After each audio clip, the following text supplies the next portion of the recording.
Assalamualaikum warahmatullahi wabarakatuh. Saya Rizka Novita dari kelas 12 Bisnis dan Pemasaran. Di sini saya akan menjelaskan laporan hasil pemasaran online yang telah saya lakukan dengan kelompok saya.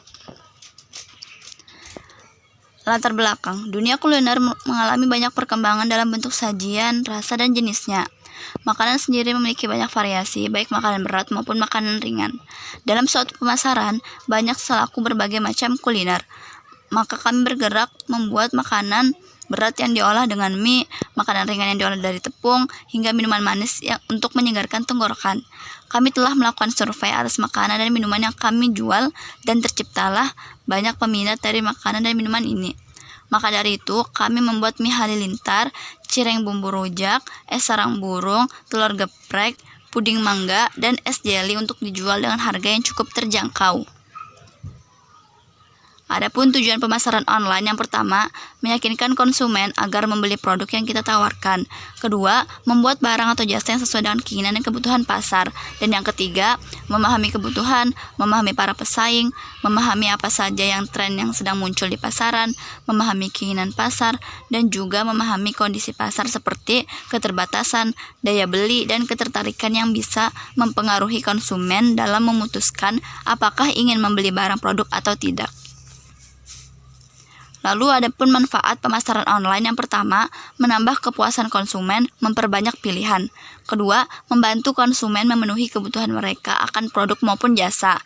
Ketiga, membuat tawaran dan strategi yang sulit dilihat oleh pesaing. Lalu pengertian pemasaran online menurut Kotler, pemasaran online merupakan proses sosial dan manajerial bagi individu maupun kelompok. Adapun pemasaran online sendiri adalah suatu aktivitas promosi untuk mengenalkan atau mempromosikan suatu produk maupun jasa, di mana proses pemasaran tersebut dilakukan secara online melalui media internet dan juga kecanggihan teknologi. Tempat atau waktu pelaksanaan. Pelaksanaan kegiatan ini hanya dilakukan di rumah masing-masing kelompok karena adanya pandemi dalam waktu 1 hari, yaitu hari Rabu 16 September dan 30 September 2020. Waktunya jam 7 pagi sampai jam 3 sore. Tempatnya di Rumah Akbar Jalan Manunggal dan di Rumah Masida Jalan Mangga 2.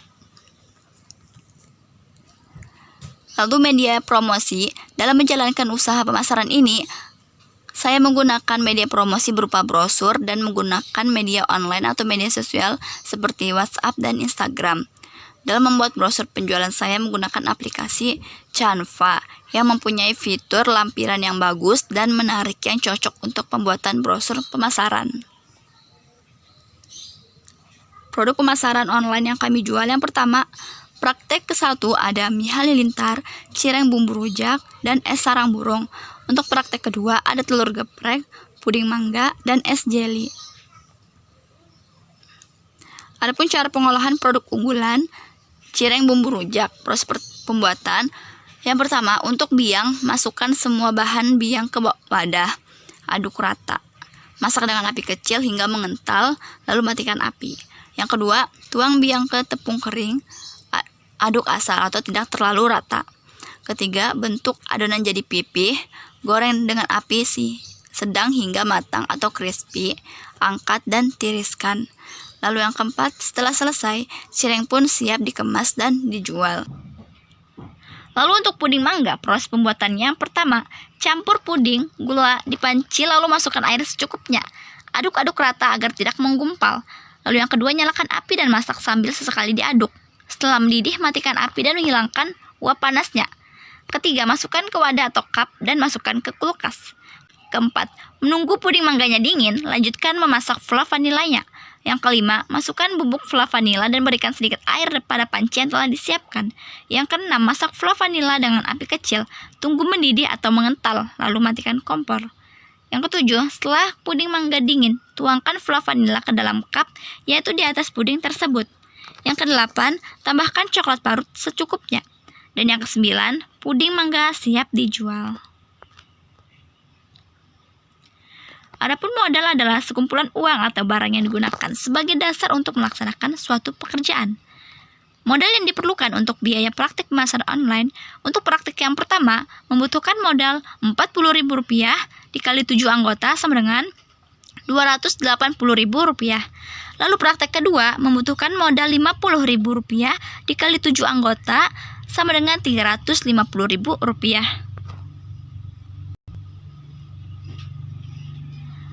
Lalu untuk harga pokok produksi, yaitu biaya yang timbul dari barang yang diproduksi dan dijual pada kegiatan bisnis. Di sini saya mengambil cireng bumbu rujak.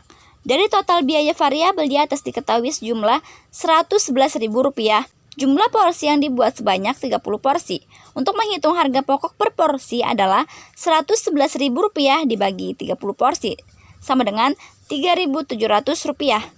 Jadi biaya untuk membuat satu porsi cireng bumbu rujak adalah sebesar Rp3.700. Jadi kami harus menjual di atas harga tersebut agar tidak mengalami kerugian. Jadi kami menjual satu porsi seharga Rp10.000. Laba. Laba adalah selisih dari pendapatan di atas biaya-biayanya dalam jangka waktu atau periode tertentu. Biaya. Di sini juga saya mengambil cireng bumbu rujak. Saya membuat satu cireng bumbu rujak seharga Rp3.700. Keuntungan yang ingin diperoleh sebesar 75%. Jadi, 3.700 dikali 75% sama dengan Rp2.775.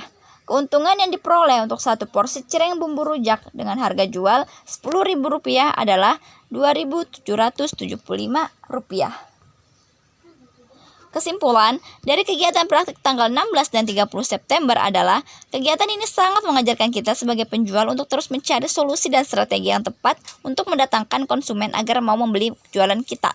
Dan kebersamaan atau kerjasama tim yang kompak, kami juga jadi mengetahui bagaimana melakukan praktik langsung dengan konsumen, cara berinteraksi dan melayani konsumen setelah pembelian atau layanan purna jual, dengan selalu berkomunikasi tentang cita rasa produk makanan yang telah mereka beli. Untuk saran, pemasaran online dapat dijadikan salah satu alternatif yang efektif dan relevan dalam proses pemasaran, terutama pada zaman sekarang yang serba modern dan mengglobal. Berikut adalah lampiran yang kami lakukan selama pemasaran online. Sekian dari penjelasan saya mengenai laporan hasil pemasaran online. Saya tutup. Wassalamualaikum warahmatullahi wabarakatuh.